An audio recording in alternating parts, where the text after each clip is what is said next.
Hello and welcome back to Blade and Sorcery Mods. I am Illithid, and this is where I explore popular mods, new mods, and mods that I think are really cool to give my thoughts on them. The series is more of a showcase than a review, so I'm not going to get super technical on how they work. I'll be more focused on if they work and how it affects my personal playing experience. I'm playing on the PC version on U12, and all the mods in this video can be found on Nexus Mods.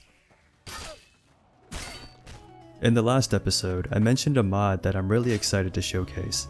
Ladies and gentlemen, this mod is Firearms by Ghetto05.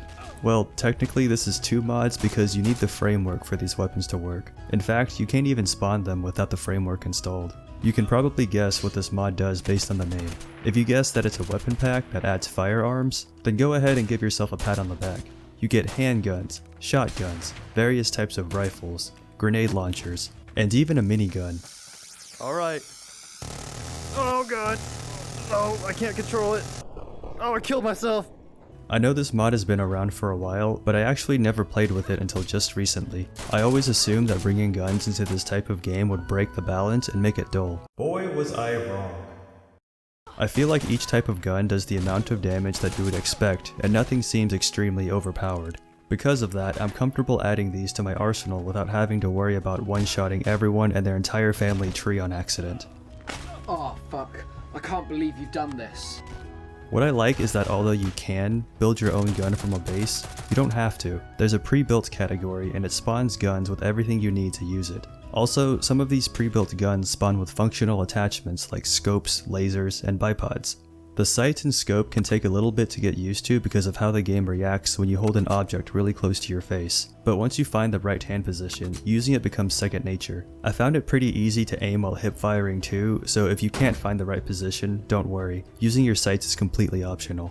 But if you can aim down your sights, then by all means do it. The recoil isn't too bad, and spray patterns don't seem to be a thing with this mod, so firing quickly is manageable. This mod also adds a locker and this blue dude wearing a tactical vest to your house. The locker spawns pre-built firearms and also acts like the ammo box. An annoying thing about the locker is that the grid pattern can get in the way of the weapon selector menu in some spots, but you can still kind of read through it, so it's not a huge deal. As for the dude wearing the tactical vest, I actually don't know what he does. This is me completely speculating, but I'm hoping it's part of a plan to add a vest to the game, and this is how you would customize the types of ammos that you're carrying. But as of right now, I can't figure out what it does. Before you play with this mod, I would highly recommend reading the basic operations section on the mod page. If you don't want to read it for whatever reason, there are two important things that you need to know. The first thing you need to know is that you can toggle the firing modes on the guns by pressing and holding the spell wheel button for a second before letting it go. This is important because some of the pre-built guns spawn with the safety on and you need to switch it off before you can shoot. And gun attachments can be toggled by grabbing it and pressing the trigger. The second thing is that gun customization can be done with the vise. You can spawn it from the gun tools category, slap it onto any surface using the trigger, and drop a gun in it to start customizing. Although you can stick it anywhere, I would recommend sticking to flat horizontal surfaces so you can easily see the customization menu that pops up. Speaking of customization, what all can you do? Well, you can take any gun you like and change the parts out to give it the appearance you like most. You can either start with a pre-built gun, or you can start with one of these bases. Some guns, like rifles, have a lot of customization options available. There are some attachments that you won't find on pre-built weapons, like a grenade launcher. Or maybe I just haven't came across a pre-built gun with one yet. Anyway, my point is that there's various attachments that you can play around with. Overall, the customization is actually really good. I'm not very knowledgeable on guns or gun accessories, so I didn't know what I was doing, like when I was building this M4A1. Alright, at this point, I have no idea what I'm doing. I'm just putting parts on it. I feel like something is missing here. So I think this aspect of customization will be much more appealing to the gun enthusiasts out there. But for me, I'll stick with customizing the easier stuff and the pre-built weapons. The only issue that bothered me enough to actually complain about is how some guns jam often. I'm not sure if this is a feature, but take this Beretta for example. This thing jams so frequently that you're probably better off using it as a club. It's already jammed. Jammed. Jammed. Oh, one last thing. Ghetto05 has another mod called the John Wick Pack that also uses this framework, so do with that what you will. Have you ever wanted to dismember an enemy in a different way? Are arm and leg dismemberments and decapitations getting old? Then you might be interested in Sliceable Torso by Meme Man. I'm gonna play a few rounds and try to get some slices. Some slices. Oh no! Oh!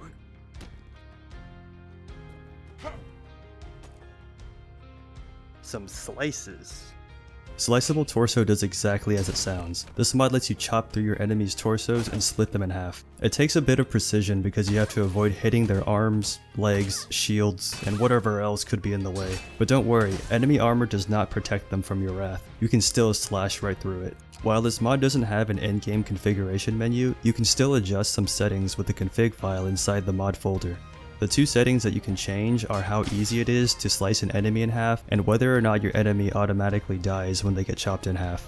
The torso slice threshold goes from 0 to 1. The closer you get to 1, the easier it is to dismember the torso. And the kill on torso decap can be set to true or false depending on if you want your enemy to die from the cut.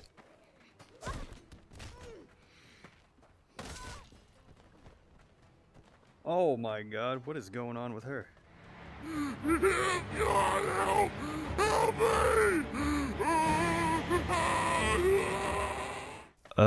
On second thought, let's keep that setting on true. I played around with the threshold, and for some reason it feels like the closer I get to 0, the easier it is to cut, but the mod page says 0 is hard and 1 is easy. I had it set to 0.2 on this clip that's currently playing, and I got 4 dismemberments in a row. So it seems like the value isn't working as it should, or I just got really good. I didn't see many people talking about the difficulty in the comment section on the mod page, so... Either way, this is a fun mod.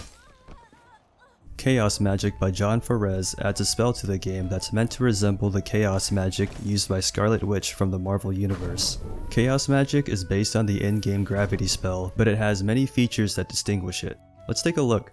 Immediately, we can see that its icon on the spell wheel looks good and is easily identifiable. And when you charge the spell, the animations, the particles, the custom sound, it's all fantastic. So what all does it do? Since it's based on the gravity spell, it does everything the gravity spell does, except stronger. You get more air when you boost off of the ground. The hover goes farther.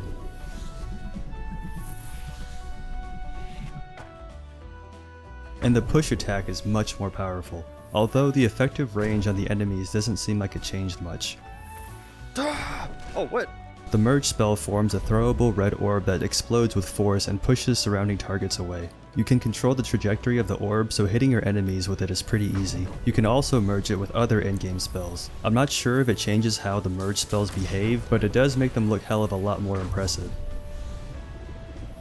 When imbuing a weapon with Chaos Magic, the weapon gets a reddish glow like it was just pulled out of a forge. You can also see particles floating around the weapon too if you're at max imbue. One thing that I noticed is that this imbuement is infinite. I played several rounds on one charge and it just kept chugging along. However, one issue that I ran into is that the weapon lightness goes away after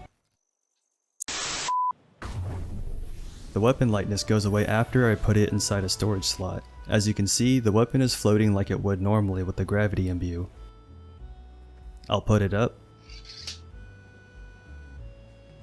And now look at it.